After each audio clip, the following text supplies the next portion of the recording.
Hello everyone.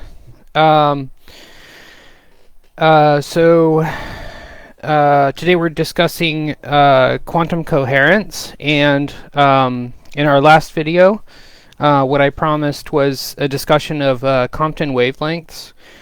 So today I'm going to explain how those two concepts sort of relate to each other. I'm also testing out.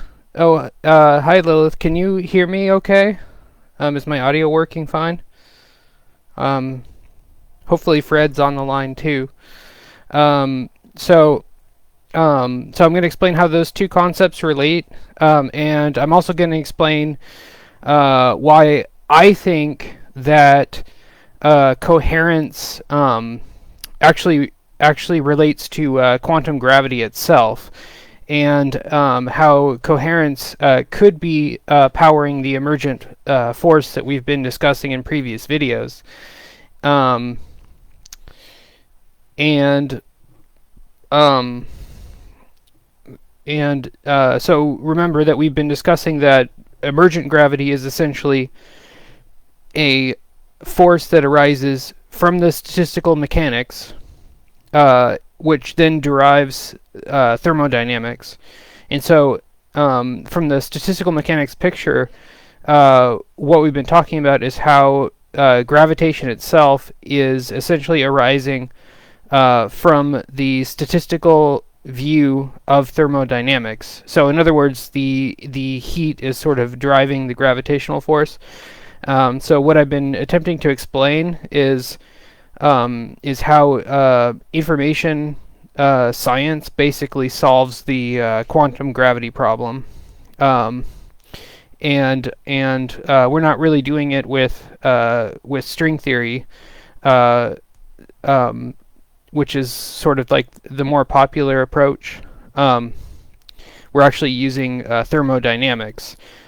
Um, okay, so that's kind of where we left off, and then what I mentioned in our last video is that I'm going to be talking about how Compton wavelengths lead to quantum coherence, and then that quantum coherence can lead to entanglement pressure, and then the entanglement pressure is actually driving gravity. Um, uh, okay. I heard back from Fred. Is the screen blurry? Vanessa, hey, does the screen look blurry on your end? Um, those of you that are watching live? Because Fred said that the audio works, but the screen looks blurry. Well, anyway, I'll check back. Hopefully it's not too blurry. I didn't know exactly where to start, but I think a good place to start would be with the double slit experiment, because I think most people that are following quantum mechanics have at least seen this before. So I felt like that was kind of a good place to start.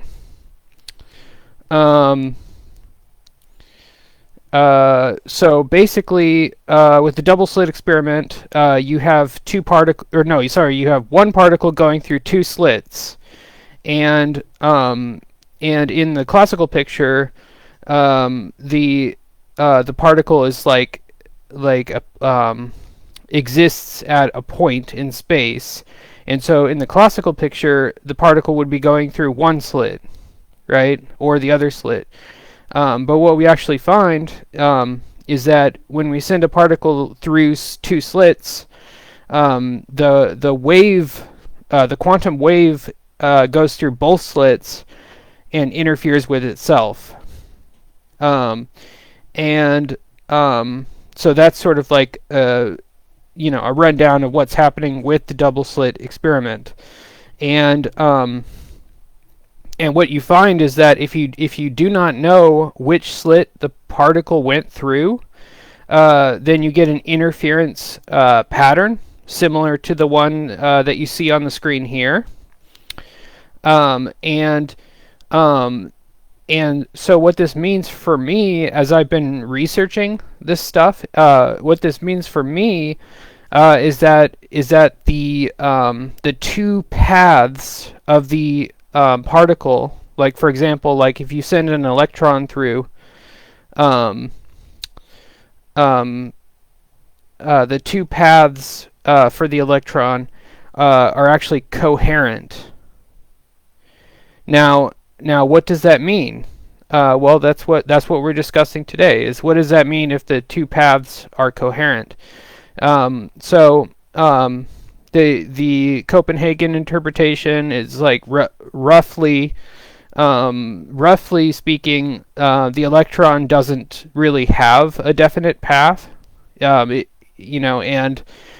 trying to talk about the path that the electron takes is sort of doesn't have any physical meaning.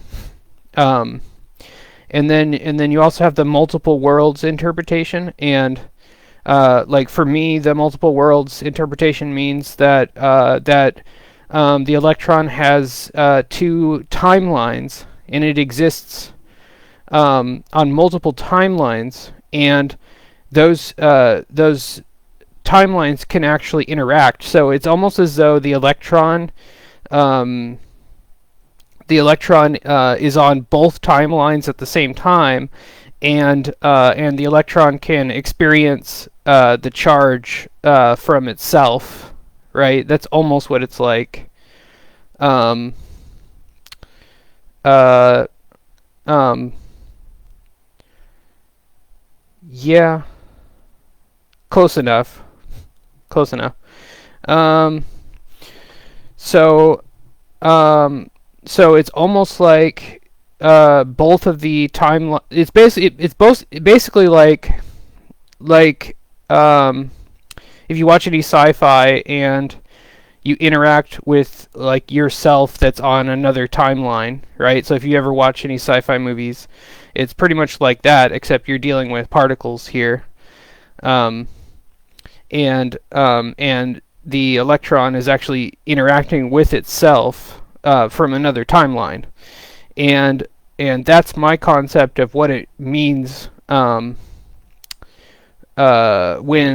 when timelines are coherent is basically the particles can like interfere with themselves, basically. So that's my interpretation of what a wave equation is. Um, Now I'm not like 100% sure that the multiple worlds interpretation is the right one. I'm not like 100% sure, but it makes a lot of sense to me. Oh, I just heard back from Fred. He said it looks fine on the laptop, but it was blurry on his phone. So hopefully you all can see the screen okay. Um,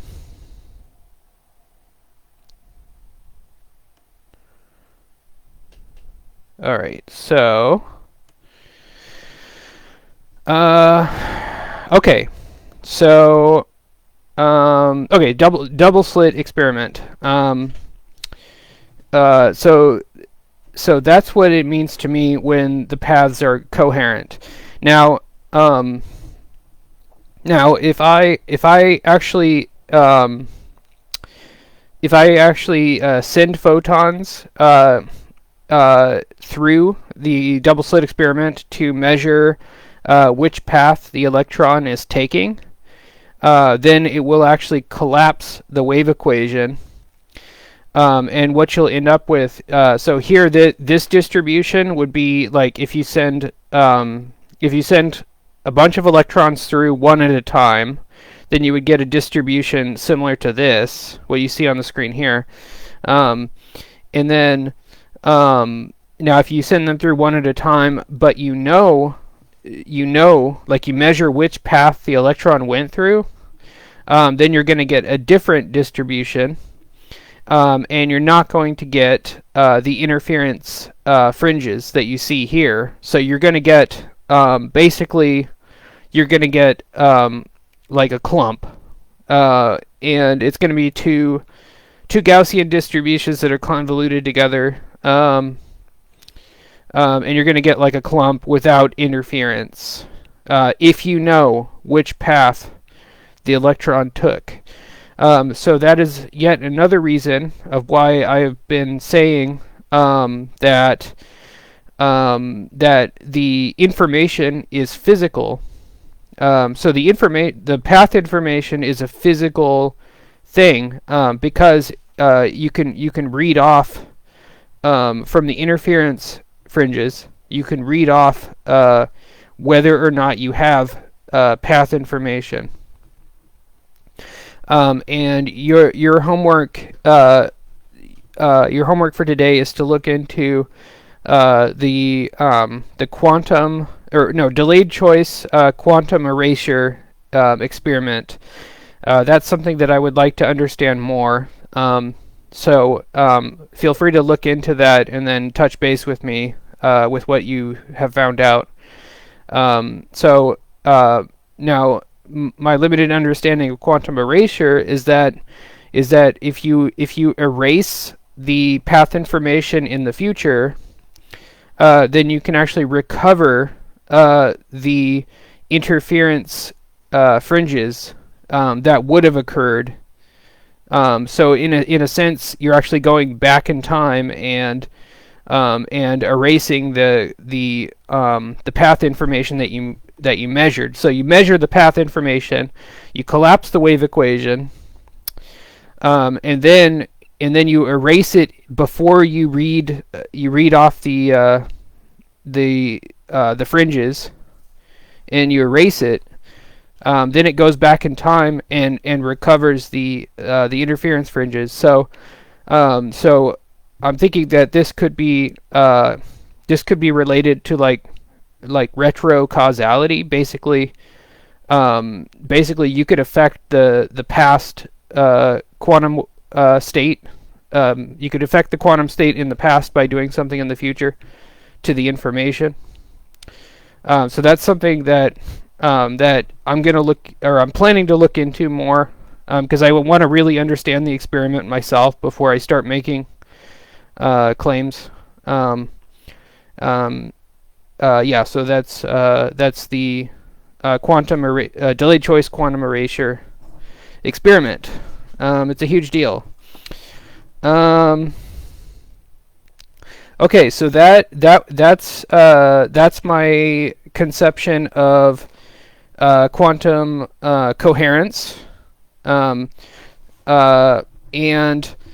we also have the quantum measurement problem, which would be related to the Copenhagen interpretation, and what I was thinking is that decoherence from the path information being physical would solve the measurement problem. And thankfully, I wasn't the only person that thought of that. The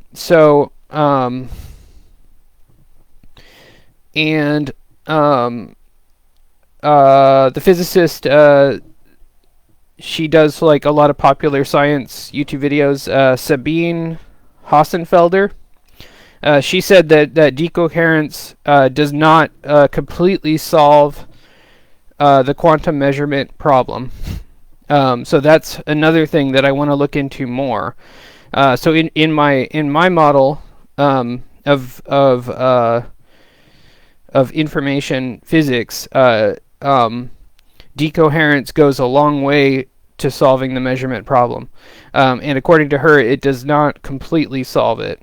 So that's another thing that I want to look into, if you want to do some Google searching. Okay, so that's one way that decoherence relates to stuff that you may have seen before. Okay, so where to go from there? Now optics. Let me mute it. Now optics is sort of something where I've been pulling a lot of analogies for quantum like emergent gravity concepts, which I've been also I've been explaining why emergent gravity is almost quantum gravity. It's like not quite quantum gravity, but it solves the exact same problem. And so when I've been working on a holographic picture of gravitational physics, I've been using a lot of analogies from optics. So what I did was I went back and I took this quantum coherence idea, and I went back and I looked at coherence in optics, like for laser beams. And let me see, I wrote down a good time.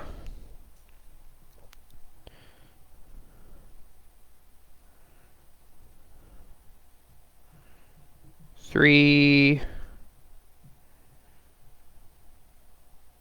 10. And what you see here is basically he's sending a laser beam, and he's adjusting the polarizers, and then he's running that into an interferometer, and he's looking at the interference fringes. So when there are interference fringes, then it's considered coherent, or the laser beams are considered coherent. So basically he can adjust the polarizer here, and then you'll see it on the oscilloscope when he zooms in. So here he has one frequency, that's this frequency here, and then he can adjust it so that there's two frequencies. So basically the polarizer splits the laser beam into two frequencies, and then when you have two frequencies, then you can run those two frequencies into the interferometer, and then you can get an image on the screen. So like, let's say he's running two frequencies through using the polarizer, and then let me jump forward to 440 something. So here you can see so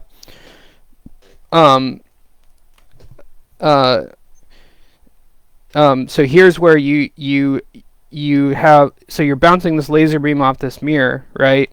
And then when you run that through the interferometer, you get interference fringes, right? Optically. So these are photons, like laser beams. And so what he can do is he can then take this mirror that he's bouncing the laser beams off of, and he can move the mirror. And so here you have measurements. So at zero, you're getting coherent. The light is coherent, right? Let me see if I have any questions. Okay, so far. Okay, so the light is coherent at a path length of 0. So, or rather, you set the 0 path length at where the laser beams are coherent, or the two frequencies are coherent, and then we can actually move that path length. And when he moves it to 11. It's also coherent, right? But anything in between 11 and 22, it decoheres, right? And you can see it on the screen, like it's decoherent until he gets to like 33, right? And basically, you're going to see coherence every 11 centimeters, and the frequencies are going to interfere, right? Now, anything in between that, you're going to get decoherence.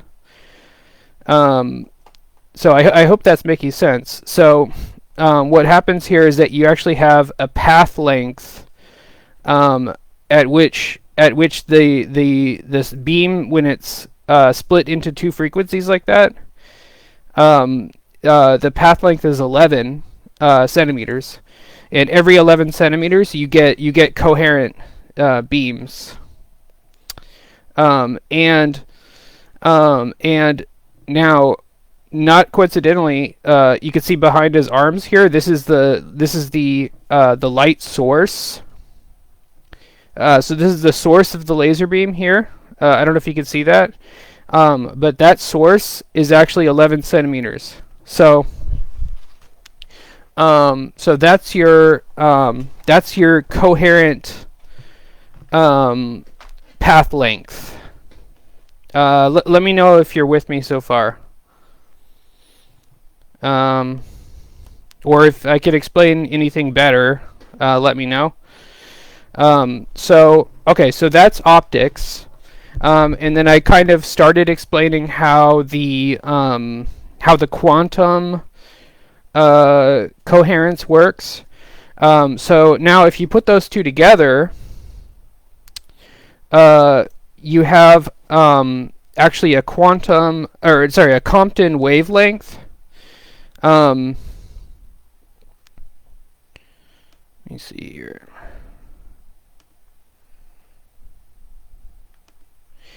This is your LCM. Now this is the Compton wavelength of a particle of mass m, and it's inversely related to its mass, right? So heavier particles have smaller wavelengths, and smaller particles have larger wavelengths, and it's pretty small because it's proportional to h bar, which is Planck's constant, which is like a really small number, and then of course the c is the speed of light, which is a large number. So basically the Compton wavelength, it relates Planck's constant, speed of light, and the mass of the particle. So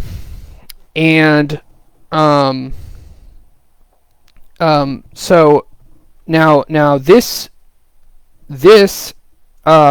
my hypothesis, which I haven't figured out if this is like something that I discovered or not yet. I may have discovered this, or someone else may have discovered it first. I don't know yet, but my hypothesis is that delta x is that path length coherence distance for a particle. Now, basically, what I'm thinking here is that the vacuum state is experiencing interference with the particle frequency, and then this delta x here, which is the Compton wavelength over 2 pi. This is the path length coherence displacement, right? I'm gonna explain why it's displacement in a moment.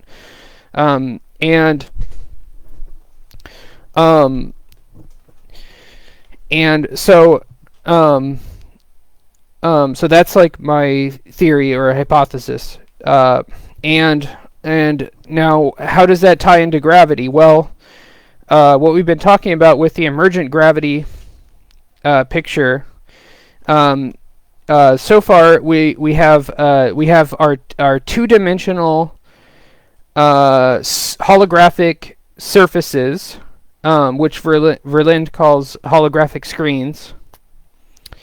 And we have these two-dimensional surfaces, and then each of these cells would be 1 qubit of entropy. And so the surfaces are partitioned into qubits of entropy, and then you can imagine that you have a particle like an electron or something that's near the surface. Oh, no, my cat's okay, kitty. Down you go. Okay. So you have like an electron near the surface, and then what I'm proposing is that the particle is entangling. The particle frequencies are entangling with the surface qubits, and then when the particle frequencies entangle, then they can exchange information, and then when they exchange information, then the thermodynamics can have a force that acts on the particle, and then the particle can experience entanglement pressure, and this entanglement pressure is just gravity, right? It's gravity, and that's how a particle actually experiences gravity, is that its frequencies are entangling with the qubits of the space, but they're partitioned onto these surface areas here, and my theory is that this delta x here is the path length, whereby the particle mass m experiences coherent interference fringes, and then those interference fringes are causing it to entangle with the surface areas, and then when those qubits become entangled, then it can exchange information in the form of entanglement pressure, which leads to gravitation. So in effect, then, so if you have a particle at rest at a distance of delta x from the surface, then that particle at rest will experience gravitation, and then the surface will pull the particle towards it, and then it'll get absorbed and converted into bits when it gets absorbed into the surface. And that is thermodynamic gravity in a nutshell. And this is the reduced Compton wavelength. Oh yeah, and then the displacement of the particle corresponds to an increase in entropy. And that increase in entropy is driving gravitation. Okay, so I hope that you got something out of that video. So I gave you a couple things to look into if you're curious, and if you're watching live, then have a great Thanksgiving. And if you're watching on YouTube, have a great rest of your day. Let me know if there's any last minute comments or questions before I close the stream. Okay, so I will see you next time. I have a couple different things that I could cover next time. One of them is Planck distance units. So today we discussed the oh, you know what? Okay, wait. There's a couple things I forgot to cover just now. Okay, so delta x is how displacement is quantized in emergent gravity. So we're quantizing the motion of the particle that's being acted on by gravitation. We're quantizing that using delta x, which is proportional to the Compton wavelength of the particle, and then the Planck distances are how we are quantizing the vacuum qubits. So that's what I could cover in the next video, and I may cover it. And then one of the things that I forgot to mention, other than this is how we're quantizing gravitation.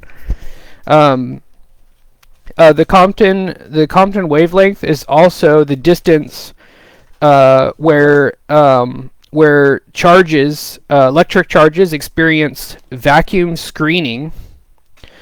So for like an electron charge E, what's treated as a constant E, it's only treated as a constant as like an approximation in electrodynamics, and those charges are further away from each other than the Compton wavelengths. Now the Compton wavelengths are super small, but if you get two electrons closer than the Compton wavelengths, then the charges will actually go up. So it's only a constant at certain scales, and so the charge E it's actually smaller than it really is due to vacuum screening, and what vacuum screening is doing is it's creating particle-antiparticle pairs in the vacuum, and I decided that these have to be virtual particles. I